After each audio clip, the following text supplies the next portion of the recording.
Oke, saya ingin membelakangi seseorang.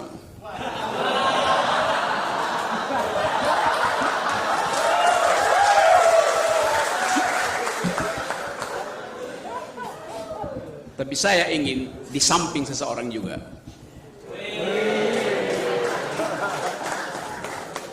Bayangkan misalnya bila Kiai Haji Ahmad Dahlan 100 tahun yang lalu memilih untuk jadi komisaris, maka bangsa ini tidak punya landasan untuk berpikir. Tapi alhamdulillah beliau memilih untuk mendirikan lembaga-lembaga pendidikan, dan itu yang kita apresiasi sekarang. Jadi sekolah ini sekolah yang gagasannya sebetulnya sudah didirikan 100 sekian tahun lalu oleh Ahmad Dahlan. Idenya ada di situ. Pendidikan itu pedagogi, artinya mengajarkan kejujuran. Korupsi adalah lawan dari kejujuran. Jadi betul-betul tadi diterangkan oleh Pak Busro bahwa keinsafan ideologis itu kita alami sekarang. Kita insaf secara ideologis bahwa pendidikan itu ditanggalkan oleh permainan kekuasaan dan kita masuk dalam jebakan para koruptor. Jadi itu poin dasarnya. Jadi terhubunglah epistemologi dari ide anti korupsi dengan etika yang dipilih oleh Pak Kiai Haji Ahmad Dahlan, yaitu dia tidak ingin jadi komisaris, dia ingin jadi pedagog, mendidik bangsa ini. Itu bab pertama. Jadi teman-teman, kita ada di dalam kegalauan sebetulnya, sehingga kita terpaksa bikin sekolah. Dan orang mungkin akan sinis pada teman-teman, ngapain bikin sekolah? Toh beberapa petinggi IMM juga jadi komisaris sekarang. Yes.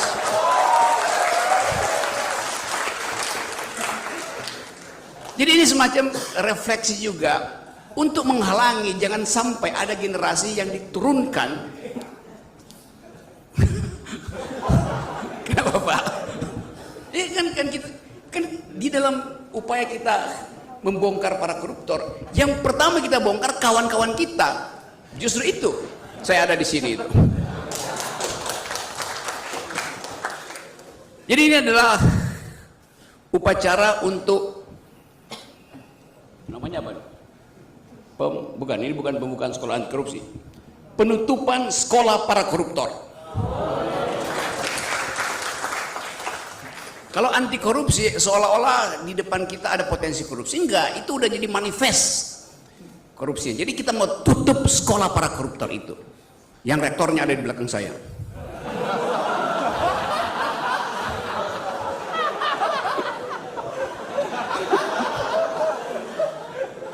Karena kalau saya ingatkan pada saudara, Pak Jokowi, saya sengaja supaya diluruskan. Presiden berkampanye di periode kedua, saya akan memimpin langsung pemberantasan korupsi. Itu yang disebutkan oleh sang kepala sekolah pada waktu itu. Dan sekarang ada rekan separtainya kabur dari Indonesia, balik lagi dengan pakai Gulfstream private jet seharga 400 miliar. Ada fotonya, beliau berdampingan dengan presiden. Ada fotonya, beliau berdampingan dengan separuh kabinet. Jadi kalau kita tanya di mana sekolah para koruptor, ya di kabinet, di markas partai, di parlemen. Itu yang mau kita tutup sebetulnya tuh. Karena mereka yang merusak bangsa ini, yang membuat kita tidak bisa membayangkan masa depan. Yang membuat milenial itu ya udah nggak usah ikut pemilu, nggak usah berpolitik. Sekarang milenial membenci politik karena dianggap politisi itu identik dengan koruptor. Kalau ditanya apa definisi politisi, ya pencuri. Dan betul-betul tiba pada definisi yang membuat kita jengkel. Dan bahkan anggota DPR sendiri mengatakan bahwa kami politisi, kami ada binatang politik gitu. Tapi binatang kan makan secukupnya.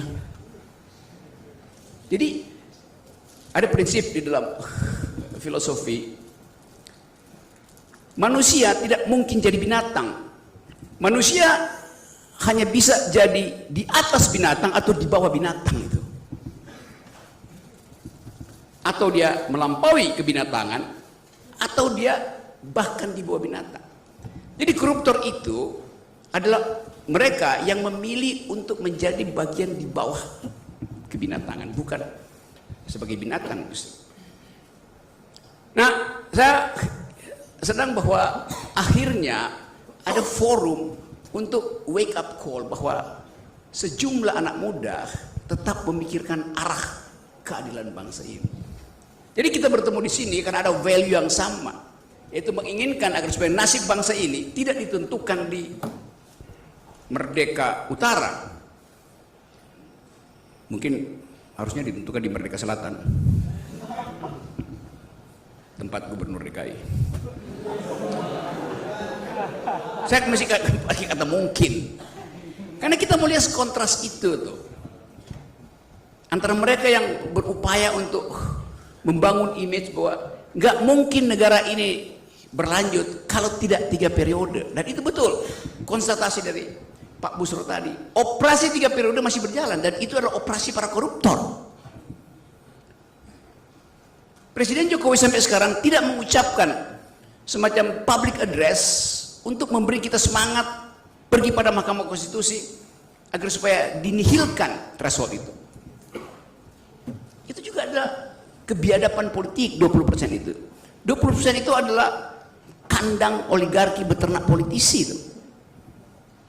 Atau tadi pakai istilah Pak Busro, perbudakan politik. Diperbudak di situ supaya tertutup matanya bahwa di luar sana ada sang surya yang sebetulnya jadi panduan moral kita. Kita hilang mempercakapan itu. Bayangkan misalnya kalau satu waktu ada upaya untuk memberantas korupsi dengan proposal dari IMM, daripada Imawan dan Imawati, ada proposal bagus.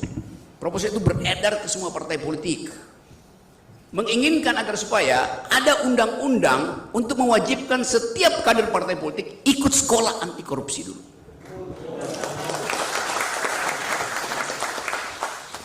Karena mereka yang potensial jadi koruptor, bukan kalian. Kalian jadi guru mereka, harusnya begitu kan. Proposal itu masuk karena desakan publik, semua orang bicara, dan FNN yang paling kencang di depan tuh. Headline, kalau Anda ingin jadi legislator, Anda ingin jadi pejabat, harus lulus dulu sekolah anti korupsi IMM. Karena memang FNN kerjaannya begitu, forum nantang-nantang. Nah, forum nantang-nantang ini dengan proposal edukatif dari IMM nyampe ke meja presiden. Presiden mulai resah karena dia berpikir 2 anaknya mesti ikut sekolah dong.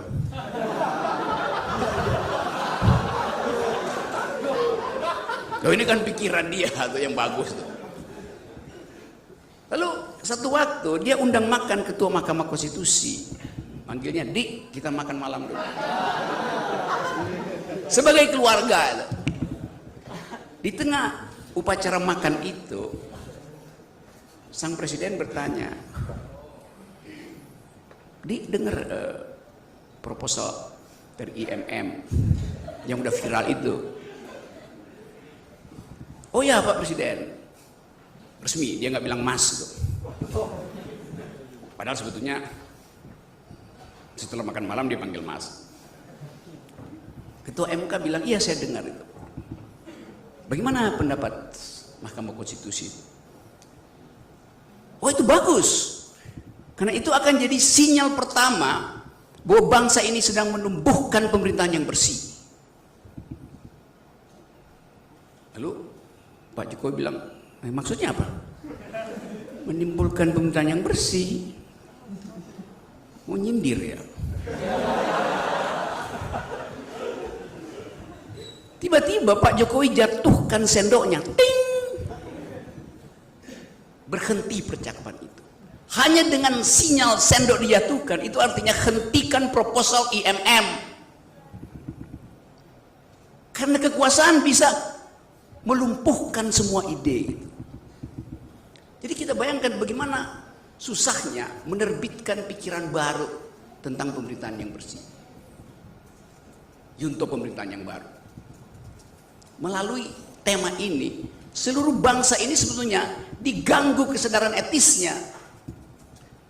Tapi pertanyaan kita, gangguan itu masuk nggak sampai ke otak terakhir dari kekuasaan?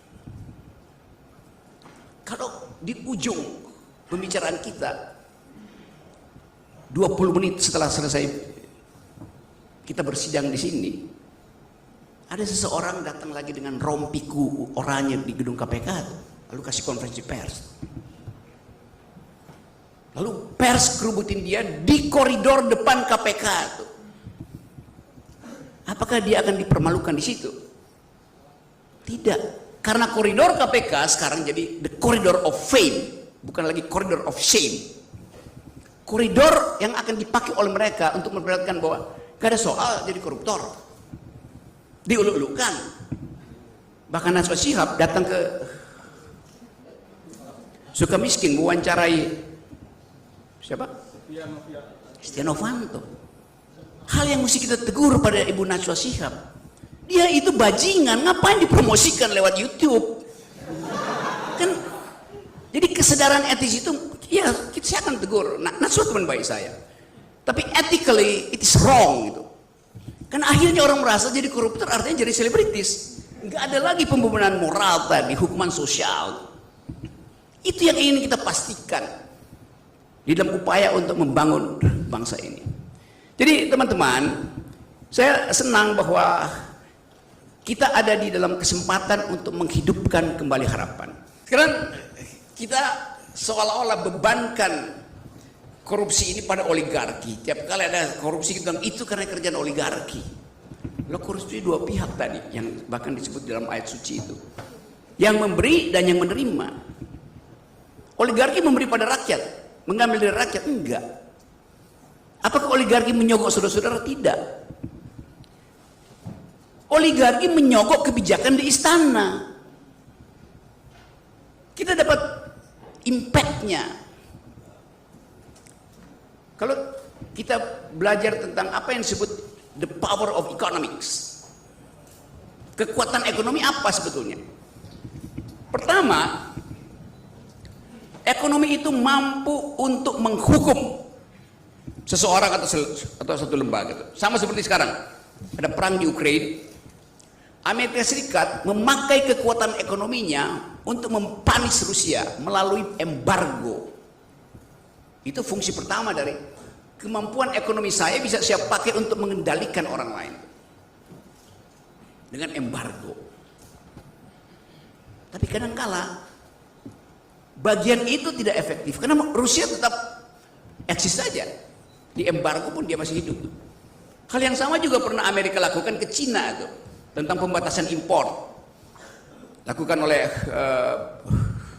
Presiden Biden di awal kepemimpinannya itu nggak berhasil juga. Jadi power itu bisa tidak berhasil karena sifat dunia yang kalau di embargo Rusia tidak semua negara mau ikut Amerika karena soal kebutuhan dasar itu dia bisa diam-diam beli gandum lagi dari Rusia lewat black market, gampang aja. Cina juga begitu. Kalau barangnya nggak bisa masuk ke Cina, dia cari cara melalui operator lokal sehingga barangnya beredar juga. Tapi ada fungsi kedua dari kekuatan ekonomi, yaitu mempengaruhi kebijakan.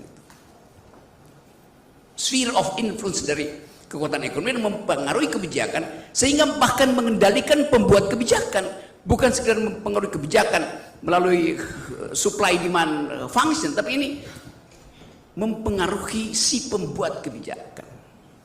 Itu yang kita sebut sebagai diijon pemimpin itu oleh oligarki. Jadi problemnya bukan sekedar pada si oligarki, tapi si pemimpin yang mau diijon. Pak Jokowi itu hasil ijonan dari oligarki. Jadi kenapa dia mau diijon? Itu pertanyaannya kan. Artinya dia tidak mampu untuk menimbulkan harapan pada rakyat bahwa dia adalah pemimpin. Karena itu kita definisikan pemimpin yang mau diijon, dia bukan leader, dia adalah dealer. Ya. Jadi kejelasan konseptual itu yang mau kita pelajari dari awal. Sebagai kurikulum pertama, bedakan antara leader dan dealer. Dealer pasti menanggalkan prinsip-prinsip integritas. Leader nggak mungkin. Ahmad Dahlan adalah leader. Komisaris-komisaris BUMN dan IMM adalah dealer. Ya. Saya nggak bakal kena delik karena saya ucapkan di forum akademis. Jadi teman-teman semua, kita hidup di dalam kawasan para dealer yang tadi disebut Pak Busro. Kita hidup di dalam perbudakan para dealer. Bung Karno memimpin sebagai leader, tapi PDIP isinya dealer semua. Bayangkan ya Pak. Ya Harun Masiku adalah dealer. Yang sekarang saudara Mardhani Maming adalah juga dealer. Jadi itu intinya, di mana persembunyian para dealer itu, di situ kita lakukan pendidikan politik. Kalau masih bisa berubah. Tapi seringkali orang merasa bahwa oke, biarkan Pak Jokowi mimpin, atau biarkan KPK mimpin, atau apa aja kejaksaan mimpin. Di dalam tingkat tertentu, korupsi itu tidak bisa lagi dibenahi dari dalam. Seorang perempuan aktivis Amerika berkulit hitam, ketika ditanya bisa enggak kekuasaan itu diubah dari dalam, dia bilang begini, namanya Audre Lorde, the master's tool will never dismantle the master's house. Peralatan raja tidak mungkin dipakai untuk membongkar istana raja. Oleh karena itu mesti ada peralatan dari luar yang kita sebut sebagai Civil Society Movement, CSO Movement. Yang kita sebut sebagai gerakan mahasiswa, gerakan buruh, sekolah anti korupsi. Ini semua peralatan di luar, bukan peralatan raja. Jadi nggak mungkin kita percaya bahwa KPK bisa membongkar korupsi, karena KPK ada bagian dari peralatan raja tadi diterangkan Pak Busro. Kan dia peralatan raja aja, kedudukannya di bawah raja. Dan itu yang dilakukan oleh si kepala sekolah yang tadinya berjanji memberantas korupsi. Jadi teman-teman, bagian itu saya kira yang penting kita bicarakan. Masih ada sampai jam berapa kita? Ya, terus saja sampai korupsi bubar. Jadi kita bukan sekedar ingin melindungi generasi kita dari potensi penularan korupsi. Lebih dari itu kita ingin menghalangi perluasan wilayah koruptor ini. Jadi sekolah ini ada sekolah untuk menghalangi meluasnya ide tentang korupsi. Apalagi masuk di dalam tahun pemilu. Yang pasti korupsi akan meningkat. Bukan karena rakyatnya mudah disogok, tapi karena pemerintah mengkondisikan rakyat itu jadi miskin sehingga nggak mungkin berpikir tentang apa yang kita ucapkan hari ini. Pemerintah punya surplus 300-400 triliun dari jualan batu bara, jualan mineral, jualan sawit segala macam. Yang harusnya, kalau Sri Mulyani sekarang bilang bahwa kemungkinan negeri ini masuk dalam jebakan ekonomi sangat besar, gampang ngatasinya. Sri Lanka nggak punya cadangan APBN, memang bangkrut, tapi bisa-bisa kita punya cadangan 400-500 triliun yang harusnya sampai ke rakyat hari ini supaya ada daya beli, supaya ada perencanaan keluarga baru. Yang sekarang keluarga itu pusing bagaimana meneruskan sekolah anaknya tuh kalau keadaan semacam ini. Tapi pertanyaannya, kenapa pemerintah tidak gelontorkan itu sekarang? Karena dia tunggu tahun pemilu. Mulai tahun depan akan digelontorkan pasti. Dalam upaya membeli suara rakyat. Itu korupsi kebijakan yang didesain oleh si Dungu. Ya, apalagi keterangannya. APBN itu hak kita. Kenapa gak dikasih ke kita? Oh nanti itu sebagian dipakai dulu buat IKN. Sesuatu yang kita ragu itu kayak apa tuh IKN itu? digambarkan IKN itu adalah semacam kota surgawi, kota masa depan itu. Kan ada air mengalir mengelilingi kota itu, di mana-mana ada wifi, bahkan burung pun bisa pakai wifi. Ada kicau burung di situ. Kalau kita yang mana? Kan Pak Jokowi bilang bagus akan. Ya di mana Anda lihat bagusnya? Di laptopnya Pak Jokowi. Jadi IKN itu ada di laptop yang memang dibikin bagus. Nah, fantasi kita dibujuk untuk membackup proyek fantastis itu, yang pasti akan menyengsarakan rakyat.